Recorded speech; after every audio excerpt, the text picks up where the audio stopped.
اگر 12 سال رب تبارک و تعالیٰ اپنے حبیب کے دروازے پہ رکھے، بعد میں جو ہے نا وہ وہاں سے کوئی نکلے حضور کے دروازے سے اٹھے، اور اٹھنے کے بعد جا کر کوئی سرکاری نوکری لگنے لگے، کوئی نوکری ڈھونڈنے لگے، تو کسی کی نوکری تلاش کرنے لگے، تو بتائیں اس کو پھر غور کرنا چاہیے، اس سے کوئی گناہ ضرور ہوا ہے کہ رب تبارک و تعالیٰ نے اسے اپنے حبیب کے دروازے سے دور کر دیا ہے۔ غلبہ دین کے لیے کام کرنا، کریم آقا صلی اللہ علیہ وآلہ وسلم کی شریعت حقہ کے اعلاء کے لیے، اس کے نشر و اشاعت کے لیے کام کرنا عند اللہ سب سے افضل ترین کام ہے، اور اس کی افضلیت پر یہی دلیل کافی ہے کہ خلاق کائنات نے اس امر کے لیے، اس کام کو پائے تکمیل تک پہنچانے کے لیے سب سے بہترین جماعت حضرات انبیاء کرام علیہ السلام کی، ان کو منتخب فرمایا۔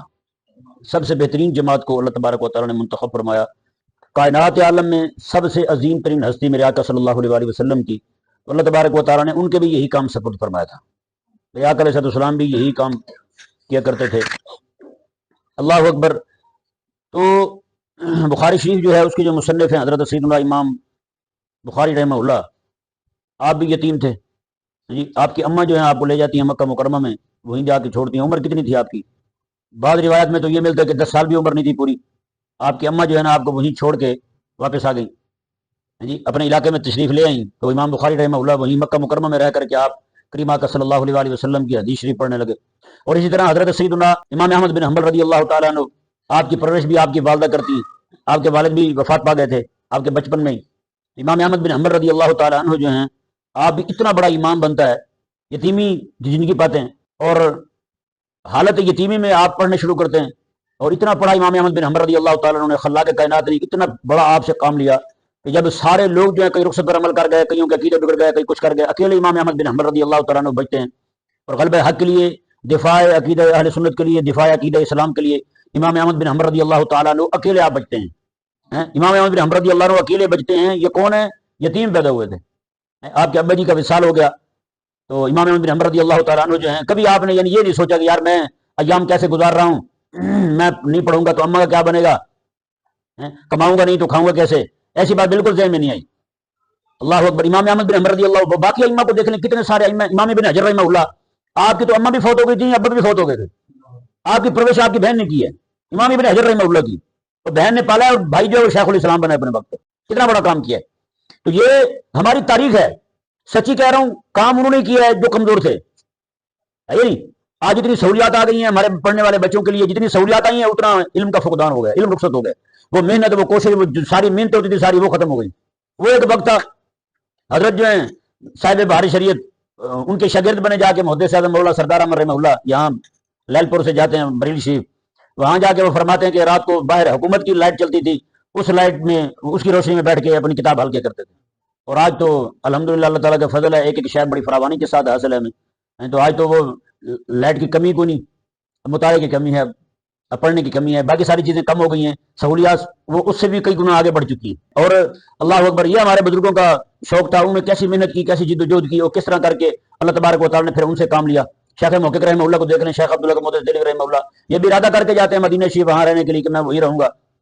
یہ میں آپ کے سامنے چند باتیں اس لیے عرض کر رہا ہوں تاکہ یہ جو ایک عموماً مدارس دینی کے بچوں میں یہ بات ڈالی جاتی ہے، ان کے ذہنوں میں یہ لبرل سیکولر ڈالتے ہیں اور کوئی بھی نہیں ڈالتا، وہی ان کو احساس کمپنی کا شکار کرتے ہیں، دیکھو جی آپ کماؤ گے نہیں تو کھاؤ کیسے، آپ صرف پڑھاؤ گے پھر قرآن بیچنے کے پیسے لو گے، یہ کرو گے وہ کرو گے، ایسی باتیں کرتے ہیں، اور پھر ان کے احساس کمتری تبھی پیدا ہوتی ہے جب بندہ اپنے آپ کو کمزور سمجھتا ہے، جب سمجھتا نہیں یار میرے میں تو کچھ نہیں، میں تو کچھ بھی نہیں کر سکتا۔ تو چند باتیں اس حوالے سے میں آپ کے سامنے رکھنا چاہتا ہوں کہ کوئی بھی بندہ جو اس راہ پر آ جاتا ہے نا، غلبہ دین کی راہ پر آتا ہے، تو وہ پھر اکیلا نہیں رہتا، خدا تبارک و تعالیٰ کی رحمت اس کے شامل حال ہوتی ہے، تو میرے آقا علیہ السلام کی نگاہ شریفہ اس کے شامل حال ہو گیا۔ شیخ عبداللہ محدث دہلوی رحمہ اللہ کو دیکھیں، یہاں سے ارادہ کر کے تھے مدینے رہوں گا میں، مدینہ شریف جاتے ہیں، میرے آقا علیہ السلام نے، میں عبدالحق تو یہاں سے جا ہندوستان، وہ ہندوستانیوں کو جا کے میری حدیث پڑھا، یہ حدیث پڑھا جا کے ہندوستان والوں کو۔ اور دیکھیں اب آقا علیہ السلام خود ڈیوٹی لگا رہے ہیں، ان کی خود مامور فرما رہے ہیں، خود حکم فرما رہے ہیں تم جاؤ۔ اللہ اکبر۔ شیخ عبداللہ محدث دہلوی رحمہ اللہ عرض کرتے ہیں یا رسول اللہ میں یہاں ہوتا ہوں پریشان ہوتا ہوں، آپ کے روزہ انور کی زیارت کرتا ہوں، پریشانیاں دور ہو جاتی ہیں۔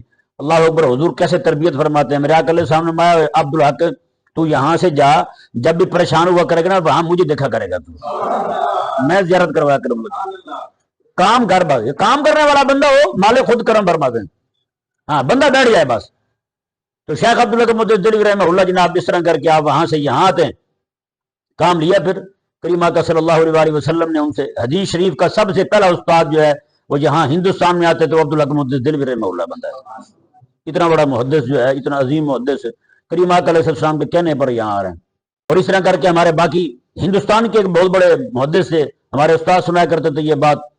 وہ اسباق چل رہے تھے ان کے بخاری کے، بیمار ہو گئے، 40 دن پورے سبق نہیں پڑھایا انہوں نے، 40 دن پورے سبق نہیں پڑھایا انہوں نے.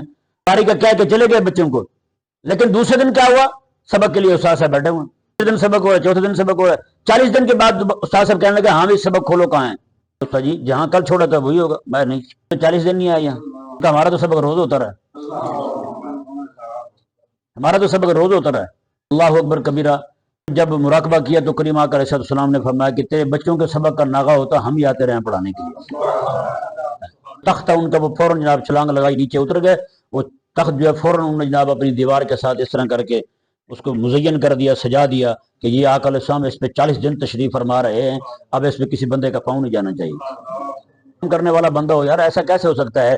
یہاں پولیس والے کو کوئی بندہ بات کر جائے، کسی کی ہمت نہیں ہے. پولیس والے کو بندہ بات کر سکتا ہے؟ نہیں کر سکتا. تو بتائیں پولیس والے کے پیچھے یہی پولیس والے کھڑے ہوئے ہیں، ان کو کوئی بات نہیں کرتا، تو آپ کے پیچھے تو امام الانبیاء کھڑے ہوئے ہیں یار. اس لیے تو حضرت سیدنا پیر میرڈی شاہ صاحب رحمہ اللہ فرماتے جو بندہ کریم آقا علیہ السلام کی ختم نبوت کا کام کرتا ہے نا، اس کی پشت پہ آقا علیہ السلام خود اپنا ہاتھ رکھ دیتے ہیں. اور کیا چاہیے یار؟ تو بندہ جو ہے نا اپنے آپ کو صرف وہ احساس کمپنی سے نکالے، میں نے حضور کے دین کا کام کرنا ہے، کہیں بھی بیٹھ جاؤں گا نا روٹی کا ذمہ میرے رب نے لیا ہے، رب تبارک و تعالیٰ روٹی پہنچائے گا، روٹی پہنچے گی میرے تک. یہ نہیں سمجھ آیا؟ ہاں، روٹی کا ذمہ رب تعالیٰ نے لیا ہے، جب تک بندہ رب تبارک و تعالیٰ کے دین کا کام کرتا رہے. چھوڑے گا، بھاگے گا وہاں سے، تو پھر اس کا حال بھی وہی ہوتا ہے جس طرح ان کا حال ہو رہا ہے. کئی کی ڈگریاں اٹھا کے پھرتے ہیں، گھومتے پھرتے ہیں، وہ نوکری دے دیں، نوکری دے دیں، کچھ بھی نہیں مل رہا ان کو. ایک نوکری ہوتی ہے جناب 40,000 50,000، ایک سیٹ پہ 40,000 50,000 جناب اس کے امیدوار ہوتے ہیں، بلے کسی کے کچھ نہیں پڑتا. تو اس لیے واحد نوکری ہے پوری کائنات میں میرے کریم آقا علیہ السلام کے در کی نوکری. یہ وہ نوکری ہے، یہاں سے کسی کو نکالا بھی نہیں جاتا. ایک بزرگ تھے نا، ان سے کسی نے پوچھا، انہوں نے کہا جی حضرت یہ فرمائیں کہ سید صاحب جو ہیں اللہ تعالیٰ جہنم ڈالے گا؟ انہوں نے کہا اللہ تعالیٰ تو نہیں چاہتا کہ جہنم ڈالے سید صاحب کو. سید صاحب خود چھلانگ لگا دے تو الگ بات ہے. یعنی کہ عقیدہ اسلامیہ چھوڑ دے تو خود ہی چھوڑ رہا ہے نا. اللہ تعالیٰ نے کہاں کہا ہے اسے چھوڑ دے تو عقیدہ اسلامیہ کو؟ اہل سنت کا عقیدہ چھوڑ دے، بد عقیدہ ہو جائے، بد مذہب ہو جائے، اور اس طرح کے معاملات اس میں آ جائیں، سیدھے توحید کا انکار کر دے. بڑے بڑے بے دین گزرے ہیں. جی ایم سید کون تھا؟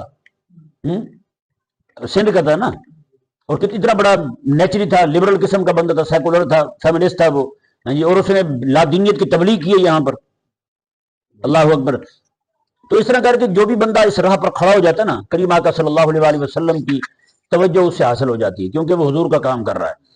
کریم آقا صلی اللہ علیہ وسلم جو صحابہ کرام علیہ رضوان کو روانہ فرمایا کرتے تھے سرائے کے لیے، آپ حیران ہوں گے کتنی بار ان کا واقعہ پڑھے نا، فلاں لشکر کو حضور نے روانہ فرمایا، فلاں کو روانہ فرمایا. کئی بار آقا علیہ السلام خود مدینہ شہر سے باہر نکل کر ان کا استقبال فرمایا کرتے تھے، ان کا استقبال کرتے تھے. آقا علیہ السلام کے صحابی ہیں، آقا علیہ السلام نے ان کو روانہ فرمایا کسی مہم کے لیے، گستاخ تھا اس کو مارنے کے لیے.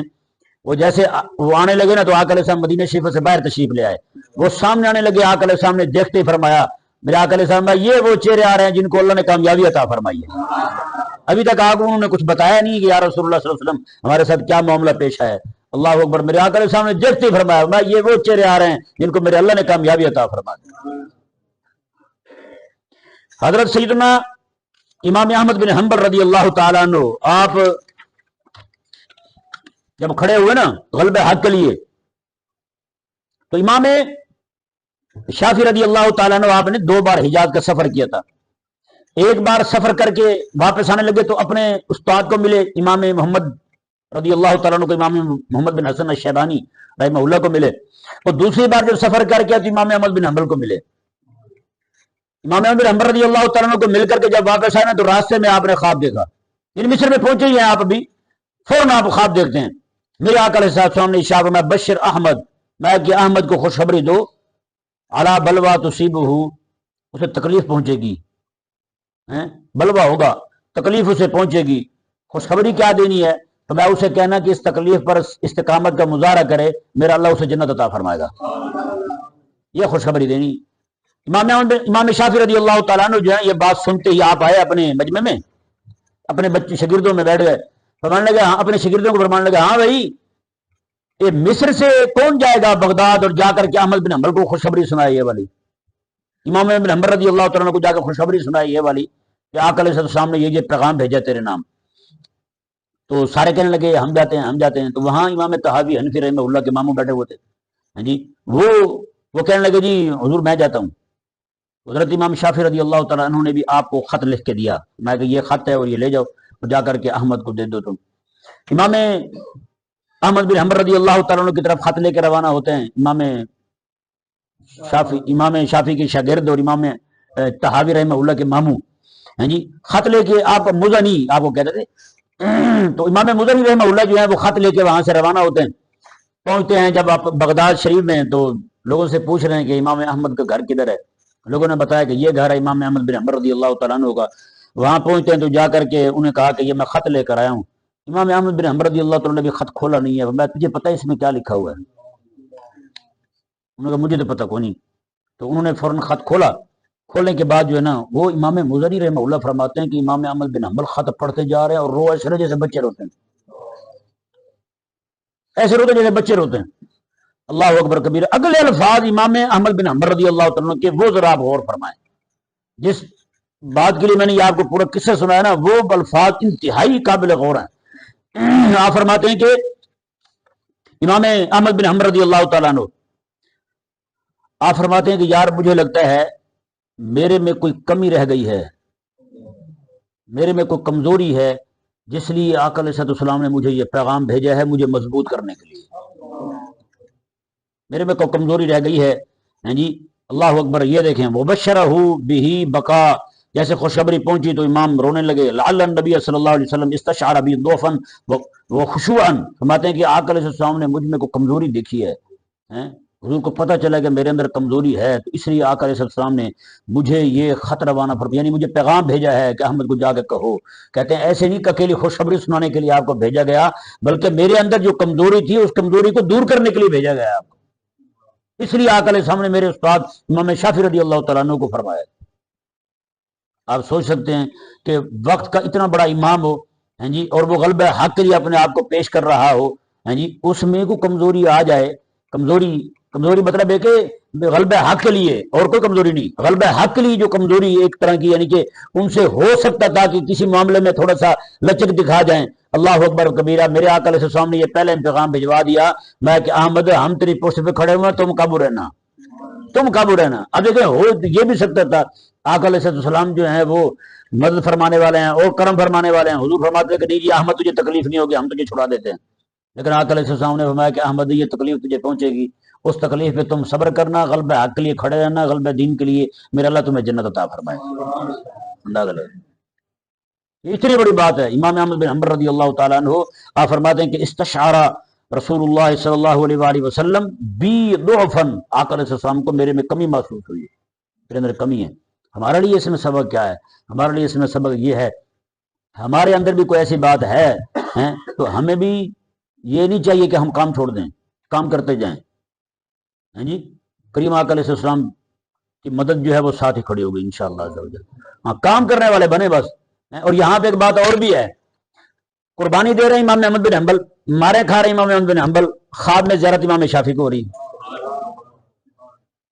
ہے، خواب میں زیارت امام شافعی کو ہو رہی ہے، کیا مطلب ہے یار؟ اب آقا علیہ السلام سیدھے امام احمد بن حنبل کے خواب میں بھی تو آ سکتے تھے کہ احمد تو ذرا مضبوط رہنا، یہ بات ہے، اور یہ جو بات بھی امام حنبل کے ذہن میں آ رہی ہے کہ میرے میں کوئی کمزوری حضور کو محسوس ہوئی، تو اس لیے آقا علیہ السلام نے یہ پیغام بھیجا ہے، سیدھے امام احمد بن حنبل کے خواب میں آتے تو بتائیں کتنا مضبوطی آپ بھی تو آ سکتی تھی نا۔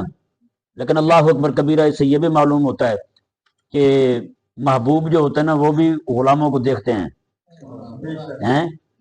خود پردے میں رہے، ان کے خواب میں امام احمد بن حنبل کے خواب میں نہیں آ رہا ہے، امام شافعی کے خواب میں آئے تو میں تم نے مارے کھانی نہ، ذرا مضبوط ہو لو تم۔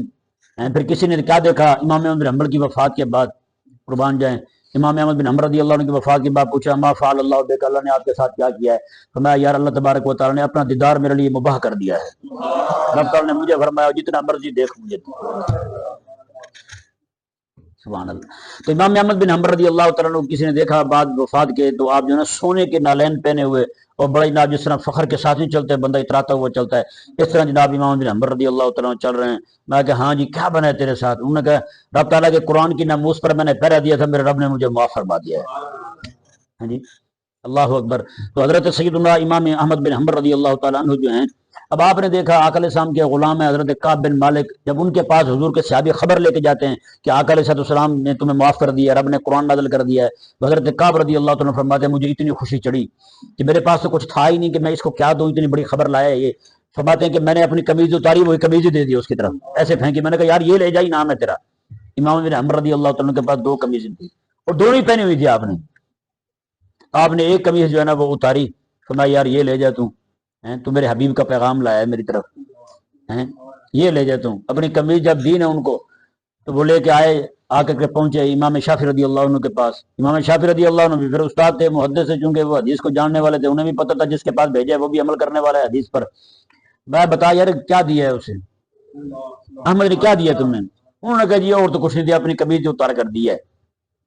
بعض علماء نے یہاں تک نقل کیا کہ وہ قمیض جو تھی آپ کی، وہ آپ کے کوڑے لگنے کے بعد کی قمیض تھی، کوڑے آپ کو لگ چکے تھے، کوڑے لگنے والی قمیض تھی، اس میں خون کے قطرے بھی لگے ہوئے تھے۔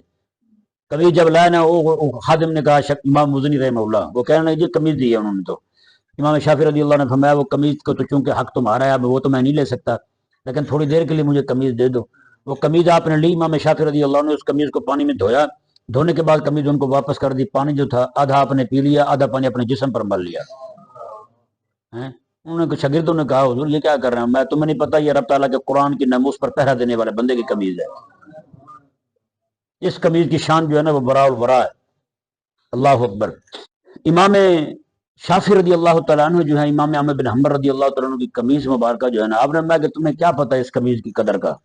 فرمایا کہ ایک عارف کامل اور رب تعالیٰ کے قرآن کی ناموس پر پہرا دینے والے اس امت کے سب سے بڑے مجدد کے جو ہے نا اس کے جسم کو لگنے والی، اس کے جسم کو چھونے والی یہ قمیض ہے، اور اس قمیض کا دھومن امام شافعی رضی اللہ تعالیٰ خود پیتے ہیں، اور باقی پانی جو آدھا بچاتے ہیں اس کو اپنے جسم پر مل لیتے ہیں۔ بتائیں یار، یعنی ہمارے لیے اس میں سبق یہ ہے کہ وہ ہم جو ہے ہر حال میں کسی بھی بات میں ہم کمزوری نہ دکھائیں، ہر وقت ہر حال میں ہم نے غلبہ دین کے لیے کام کرنا ہے۔ جی ہم نے پڑھا ہے نا مدرسہ، ہم نے دین پڑھا ہے بحمد اللہ تعالیٰ، اللہ تبارک و تعالیٰ نے اس قابل کیا کہ 8 سال میں 10 سال میں ہم نے اپنی تعلیم پوری کی۔ تو اب اگر ہم حضور کے دین کی نوکری چھوڑ کر کسی اور کی نوکری کرتے ہیں نا، تو سمجھیں کہ پھر ہم نے نقصان بہت کیا ہے، ہم نے نقصان بہت کیا ہے۔ یہ ذہن میں رہے مسئلہ۔ عموماً ہم سمجھتے پتہ کیا ہے، ہم یہ سمجھتے ہیں شریعت مبارکہ جو ہے اس بات پہ بھی توجہ دیتی ہے کہ ایک بندہ جمعے کی نماز میں پہلی صف میں آ کر بیٹھا ہے، آج جمعے میں، اگلے جمعے میں دوسری صف میں بیٹھا ہے، اس بندے پر لازم ہے کہ وہ غور کرے مجھ سے کوئی گناہ تو سرد نہیں ہوا، پہلی صف سے دوسری صف میں جا گرا ہوں میں۔ جتنا پہلی صف میں بندہ جائے گا نا اتنا رب تعالیٰ کا قرب پائے گا، وہ رب تعالیٰ کا قرب پائے گا۔ امام بھی جتنا قریب ہوگا اتنا اجر زیادہ ہوگا اس کا، اتنا ثواب زیادہ ہوگا اس کا۔ تو مطلب یہ کہ علماء فرماتے ہیں اس سے کوئی گناہ سرزد ہوا ہے، اسے چاہیے کہ وہ غور کرے کہ مجھے آخر دوسری صف میں کیوں پھینک گیا، میں پیچھے کیوں جا پڑا ہوں میں، یعنی نیکیوں کے لیے اس کے پاس فرصت کیوں نہیں رہی، یہ غور کرے وہ بندہ۔ تو اس لیے ہمیں بھی چاہیے کہ ہم بھی 10 سال 12 سال اللہ تعالیٰ نے اپنے حبیب کے دروازے پہ پھینک کے رکھا ہے ہمیں، ہے یا نہیں؟ ان کی نوکری کرتے رہے نا، انہی کے مہمان بنے رہے نا، ان کے دروازے پہ پڑھ رہے ہیں۔ اگر 12 سال رب تبارک و تعالیٰ اپنے حبیب کے دروازے پہ رکھے، بعد میں جو ہے نا وہ وہاں سے کوئی نکلے، حضور کے دروازے سے اٹھے، اور اٹھنے کے بعد جا کر کوئی سرکاری نوکری لگنے لگے، کوئی نوکری ڈھونڈنے لگے، تو کسی کی نوکری تلاش کرنے لگے، تو بتائیں اس کو پھر غور کرنا چاہیے، اس سے کوئی گناہ ضرور ہوا ہے کہ رب تبارک و تعالیٰ نے اسے اپنے حبیب کے دروازے سے دور کر دیا ہے۔ اللہ تبارک و تعالیٰ ہم سب کو سمجھنے کی توفیق عطا